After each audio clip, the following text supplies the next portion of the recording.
Goni Elbow flexion. Position the patient supine with the shoulder 0 degrees of shoulder flexion, extension, and abduction so that the arm is close to the body.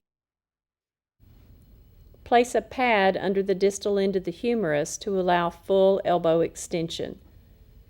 Position the forearm in full supination with the palm of the hand facing the ceiling. Remember to test the unaffected limb first. In patient-appropriate language, ask the patient to flex the elbow. Assess the humerus for flexion of the shoulder. The pad under the distal humerus and the plinth prevent shoulder extension. Flex the elbow by moving the hand toward the shoulder. Maintain the forearm in supination during the motion. Stabilize the humerus to prevent shoulder flexion. The end of flexion range of motion occurs when resistance is felt and additional motion causes flexion of the shoulder. Assess the infill of the joint. This is soft because of compression of the muscle bulk of the anterior forearm with that of the anterior upper arm.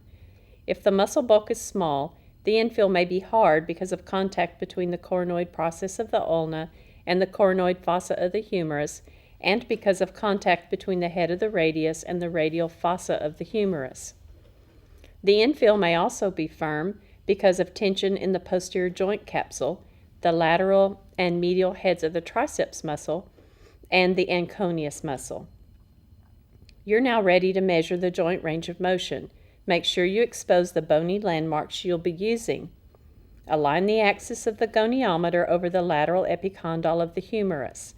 Align the stationary arm with the lateral midline of the humerus using the center of the acromion process for reference.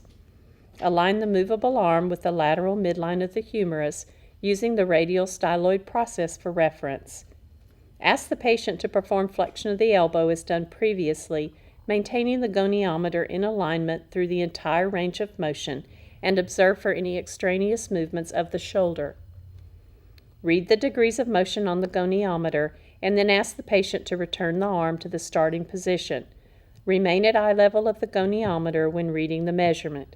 Make a note of the amount of degrees measured. Measure twice. If the measurements are off by greater than 5 degrees, take a third measurement. Take the average of the measurements and document it in the patient's chart. If necessary, assist the patient back to the sitting position. Average range of motion according to the American Association of Orthopedic Surgeons is 150 degrees.